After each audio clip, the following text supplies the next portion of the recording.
ምንም አይነት ፍርሃት እንዳይኖርባቸው ምን እንናገራለን እንዳይሉ መንፈስ ቅዱስን እርዳኝ ብሎ የተነሳ ማንም ሰው ቢሆን ይህንን ባለች ጊዜ መንፈስ ቅዱስ ሞላባት። እስመ ኃያል አንተ እጉት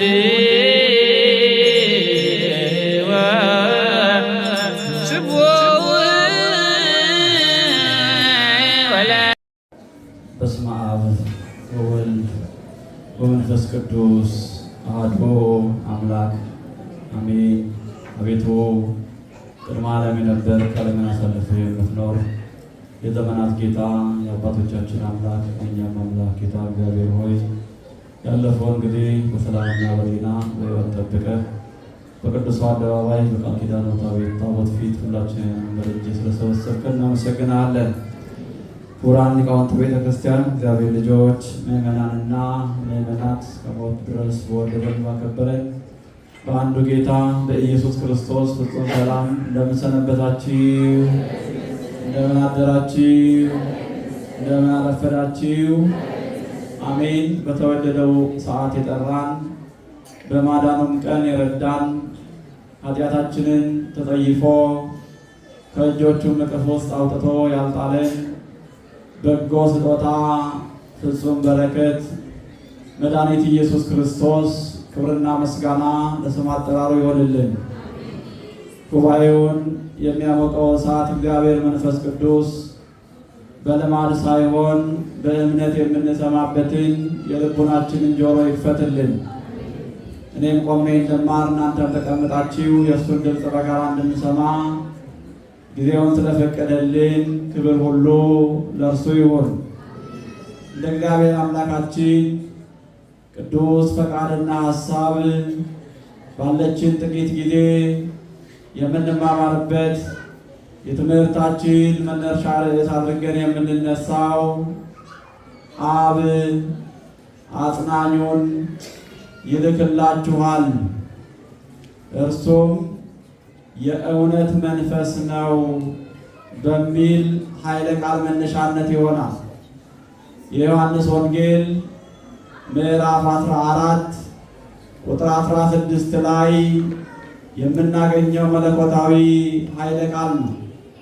ፀሐዩ ኢየሱስ ክርስቶስን ያየንባት ሰማይ እናታችን ቅድስት ድንግል ማርያም ስለ ሁላችንም በልጇ ፊት ትቁምልን።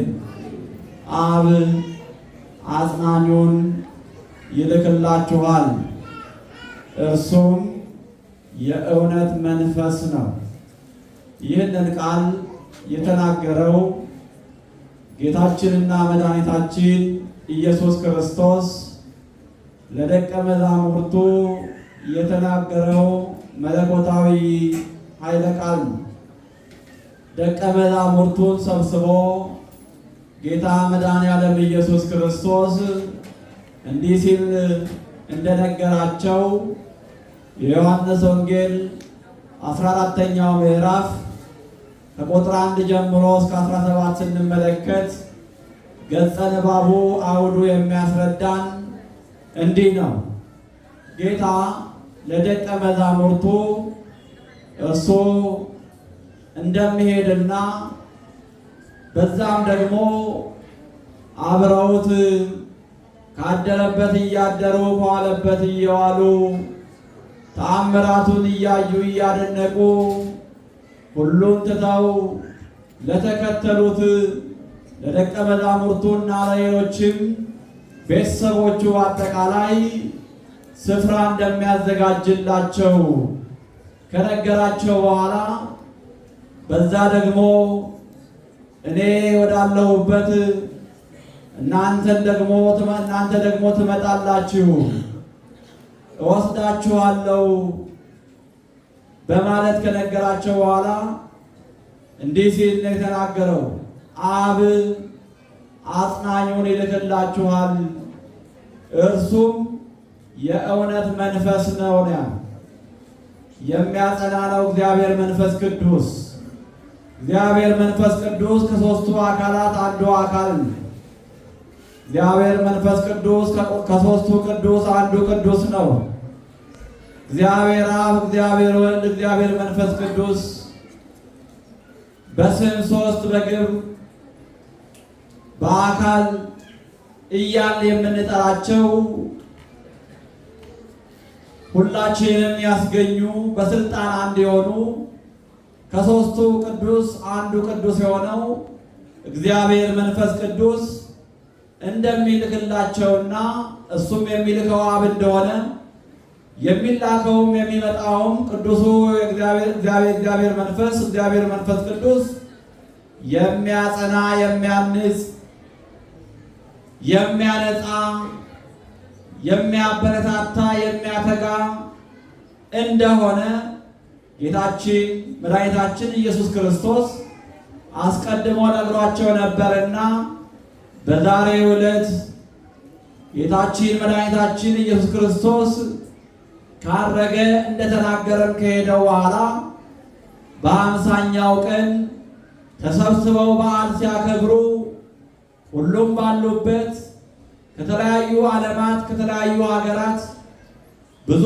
ሕዝብ በተሰበሰቡበት አንድም ልብ አንድም ሐሳብ ሆነው በነበሩበት ሰዓት የተናገረው ይመጣል ያለው ጌታ መድኃኒዓለም ኢየሱስ ክርስቶስ አብ ይልክላችኋል ይሰጣችኋል ያለው መድኃኒዓለም ኢየሱስ ክርስቶስ እግዚአብሔር መንፈስ ቅዱስ በእነርሱ ላይ ወረደ ይላል። የጌታ መንፈስ እግዚአብሔር መንፈስ ቅዱስ በእያንዳንዳችን ሕይወት ውስጥ ይምጣልን፣ በእያንዳንዳችን ቤት ውስጥ ይግባልን፣ በእያንዳንዳችን ኑሮ ውስጥ ጤና ውስጥ የእግዚአብሔር ቅዱስ መንፈስ ይቆጣጠርልን። እግዚአብሔር መንፈስ ቅዱስ የሚያጸና መንፈስ ነው። እግዚአብሔር መንፈስ ቅዱስ ከሌለ በሕይወታችን ውስጥ እኛ ምንም ነን። ምን ይላል በትንቢተ ዘካርያስ ምዕራፍ 4 ቁጥር 6 ላይ በመንፈሴ እንጂ በኃይላችሁ በብርታታችሁ አይሆንም ይላል። ማንኛውም ሰው እግዚአብሔር መንፈስ ቅዱስ ሲያግዘው ነው። እግዚአብሔር መንፈስ ቅዱስ ሲያጸናው ነው። እግዚአብሔር መንፈስ ቅዱስ ሲያበረታው ነው። ለሚያገለግለው ለሚያመልከው በክርስትና ሕይወታችን እናገልግለው፣ በክርስትና ሕይወታችን እንጽና ብንል ያለ እግዚአብሔር መንፈስ ቅዱስ አጋዥነት ብቻችንን ምንም ማድረግ አንችልም። ደቀ መዛሙርቱ የሚፈሩ ነበሩ፣ አልጠነከሩም ነበረ። ይሄንን የሚያውቅ እግዚአብሔር፣ ሁሉን ጠልቆ የሚያውቅ እግዚአብሔር ወደ ዓለም ሲልካቸው ደንግጠው እውነትን ከመናገር ፈርተው እውነትን ከመናገር ወደኋላ እንዳይሉ የመንግስቱን ወንጌል ለዓለም እንዲያዳርሱ ይሄ እግዚአብሔር ቅዱስ መንፈስ ሊያጠነክራቸው ሊያበረታቸው ስለሚገባ ወደ ደቀ መዛሙርቱ አብ ልኮላቸዋል። ሕይወታቸው እንዲበስል የበሰለ ሕይወት እንዲሆን ምንም አይነት ፍርሃት እንዳይኖርባቸው ምን እንናገራለን እንዳይሉ ጌታም አስቀድሞ ተናግሮ ነበረ።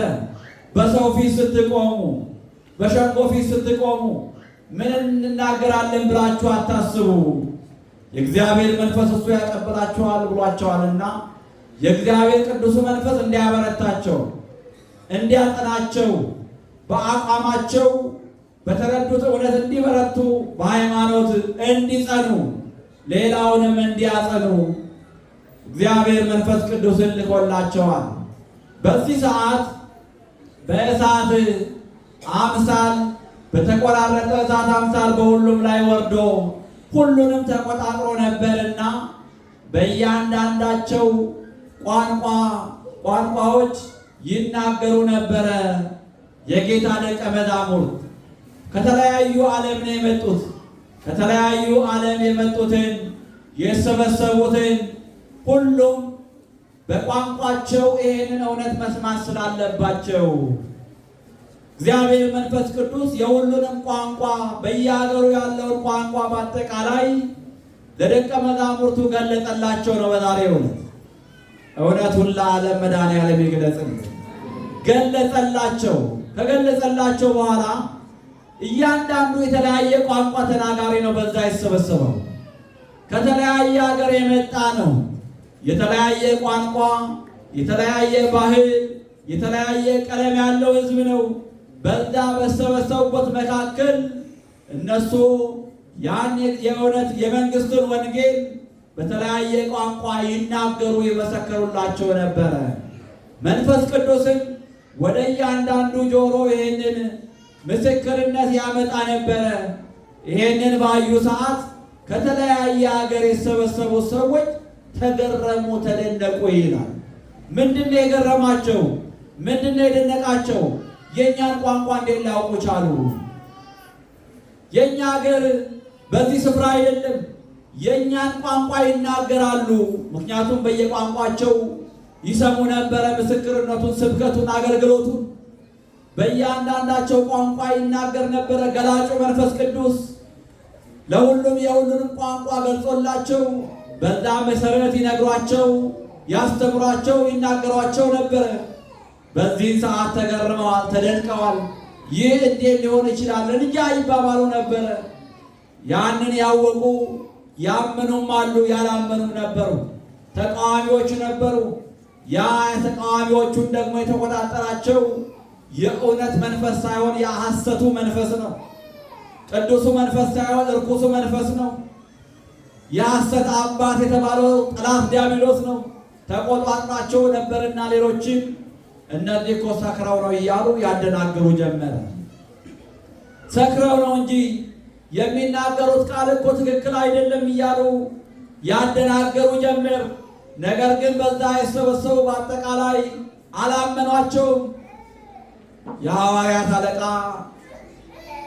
በጌታ የተሾመው ሊቀ ሐዋርያት ቅዱስ ጴጥሮስ ደግሞ ብድግ ብሎ የነዛን ተቃውሞ በቁጣ ሳይሆን በፍቅር ሊመልስ ብድግ ብሎ ቆመ። እሱን ተከትለው 11ዱም አብረውት ቆሙ ይላል። በዚህ ሰዓት ቅዱስ ጴጥሮስ ንግግር ጀመረ። እናንተ እኮ እንደመሰላችሁ እነዚህ ባሉት በዚህ በዙሪያ ያሉት በአጠቃላይ በእያንዳንዱ ቋንቋ በእያንዳንዱ ሀገር ቋንቋ ይናገሩ የነበሩት ሰክረው አይደለም። ይኸው ከጠዋቱ አሁን 3 ሰዓት ነው። በዚህ ሰዓት ይሰከራል፣ ይጠጣሉ ተብሎ የሚታሰብበት ሰዓት ጊዜ አይደለም። ነገር ግን የገለጠላቸው የሰማዩ አባታችን እግዚአብሔር መንፈስ ቅዱስ ነው። ያ የገለጠላቸው መንፈስ የእውነት መንፈስ ነው። በዚህ መሰረት ነው አሁን የነገሩት። ይሄንን እያለ ቅዱስ ጴጥሮስ ይናገራቸው ያስረዳቸው ነበረ ለሁሉም። በዚህ ሰዓት የቅዱስ ጴጥሮስን ቃል በዛ የተሰበሰቡት በአጠቃላይ ሰምተው አመኑ። 3000 ነፍሳትን በዛን ሰዓት በዚህ እውነት በዚህ ስብከት አምነው ወደ እውነቱ ተጨመሩ ይላል። እግዚአብሔር አምላክ ስሙ የተመሰገነ ይሁንልን። እግዚአብሔር ሲያግዝ ነው ማንኛውም ነገር የሚከናወነው። በእግዚአብሔር አጋዥነት እግዚአብሔርን አጋዥ አድርጎ መንፈስ ቅዱስን እርዳኝ ብሎ የተነሳ ማንም ሰው ቢሆን ትክክለኛ ነገር ይዞ ከተነሳ ወደኋላ የሚልበት ነገር አይኖርም። ጀምሮ አይቀርም፣ አስቦ አይቋረጥም። እግዚአብሔር ከእሱ ጋር ከሆነ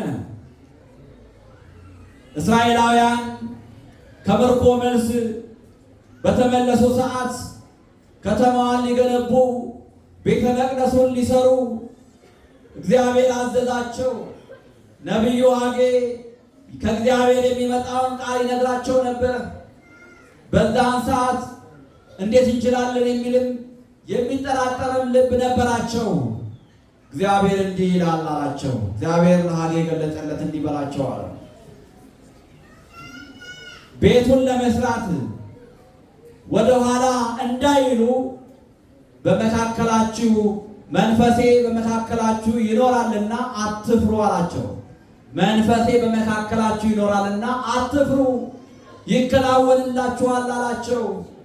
ትንቢተ ሐጌ ምዕራፍ 2 ቁጥር 5 ላይ የምናገኘው ኃይለ ቃል የእግዚአብሔር ልጆች እኛ የእግዚአብሔር ነን። ሁላችንም በ40 በ80 ቀን ይሄን ቅዱስ መንፈስ ተቀብለናል። በቅዱሱ መንፈስ ታንጸናል። ስለዚህ ቅዱሱ መንፈስ በውስጣችን አለ ማለት ነው። አብሮን ይሰራል ማለት ነው። ኃጢአት የምንሰራ ከሆነ ደግሞ ያዝንብናል። በደል የምናደርግ ከሆነ ያዝንብናል። ሐዋርያው ምን አለ? ቅዱሱን የእግዚአብሔር መንፈስ እንዳታሳዝኑ ብሏል።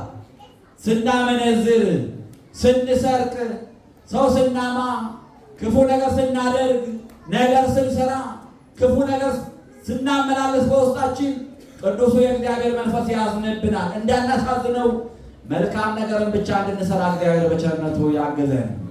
ቅዱሱ የእግዚአብሔር መንፈስ ይርዳን፣ ያጽናን። ድንግል ማርያም መልአኩ ቅዱስ ገብርኤል መጥቶ ሲነግራት ይሄ እንዴት ይሆንልኛል አለች። አሁን አንተ የምትለው እንዴት ሊሆን ይችላል? ወንድ አላውቅም አለች። መንፈስ ቅዱስ ይጸልልሻል፣ የልዑል ኃይልም ይጋርድሻል። የሚወለደው ከሦስቱ ቅዱስ አንዱ ቅዱስ ነው። ቅዱሱ የእግዚአብሔር መንፈስ እንደሚያጸናት የጌታ መልአክ ነገራት። ከዚህም በኋላ ይሁነኒ ይሁንልኝ አለች። ይህንም ባለች ጊዜ መንፈስ ቅዱስ ሞላባት። ወደ አክስቷ ቤት ሄደች። እነሆኝ የእግዚአብሔር ባሪያ አለች። ከእንግዲህ በኋላ ትውልድ ሁሉ ብፅዕት ይሉኛል እያለች በመንፈስ ተሞልታለችና መናገር ጀመረች። እሷ ብቻ አይደለም፣ አክስቷ ኤልሳቤጥም መንፈስ ቅዱስን ተሞልታ የሉቃስ ወንጌል ምዕራፍ 1 ሙሉ ታሪኩን እንደምንመለከተው መልካም ነገር ትናገር ነበረ። የእግዚአብሔር መንፈስ ያለበት ሰው መልካም ነገርን ብቻ ነው የሚናገረው። የእግዚአብሔር መንፈስ ያራቀው ሰው በጎ ነገርን ብቻ ነው የሚናገረው። በጎ ነገርን ብቻ በውስጡ ያመላልሳል። ለዚህ ነው ዳዊት ቅዱሱን የእግዚአብሔር መንፈስ ከውስጤ አትውሰድብኛል። ለምን? መልካም ነገር የሚያሰራ ስለሆነ፣ በጎ ነገር የሚያሰራ ስለሆነ። መንፈስ ቅዱስ ሁለንተናችንን ከተቆጣጠረ የምንሰራው መልካሙን ብቻ ነው። ቅዱሱ የእግዚአብሔር መንፈስ ሁለንተናችንን ይቆጣጠርልን፣ ያጽናን፣ ያበርታን፣ ያትጋን። አብ አጽናኙን ይልክላችኋል ባለው መሰረት የእውነት መንፈስ ጌታ እግዚአብሔር መንፈስ ቅዱስ በዛሬው ዕለት በደቀ መዛሙርቱ በ50ኛው ቀን በጽርሐ ጽዮን ተሰብስበው ሳሉ የወረደበት ቀን ታላቅ ዕለት ነው። የዛሬው ዕለት ቤተ ክርስቲያን የተመሰረተችበት ታላቅ ዕለት ነው። ልደቷ ነው።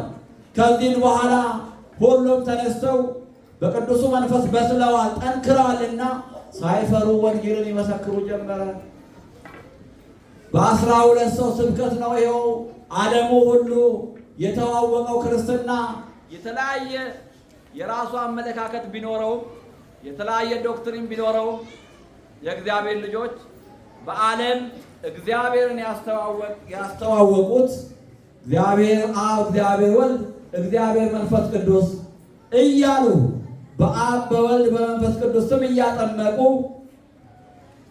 ወደ እግዚአብሔር ሁሉንም ያመጡት ክርስትናን የሰበኩት ጥቂት ሰዎች ናቸው። በእነዚህ ጥቂት ሰዎች የሰራ እግዚአብሔር መንፈስ ቅዱስ ነው። በሁላችንም ይስራል። እግዚአብሔር ሲያግዝ ከባድ የሆነው ቀላል ነው። እግዚአብሔር ከኛ ጋር ሲሆን ነገሮች ሁሉ ይከናወናሉ። ተራራው ይናዳል፣ ኮረብታው ይስተካከላል። እግዚአብሔር መንፈስ ሲያግዝ ማለት ነው እቅዳችንም ይከናወንልናል። በሕይወታችን በክርስትና ሕይወታችንም ሆነ በስጋዊ ለኑሯችን የምናስበው የምናቅደውም ነገር ሁሉ እግዚአብሔር መንፈስ ቅዱስ አንተ አሳካልን እንበለው። እግዚአብሔር መንፈስ ቅዱስ እቅዳችን ሁሉ ያሳካልን፣ በሃይማኖታችን ያጽናን፣ ከኃጢአታችን ይጠበን፣ ይቀድሰን፣ ከክፉ ነገር ሁሉ ይጠብቀን። ወስብሐት ለእግዚአብሔር። ይቆየን።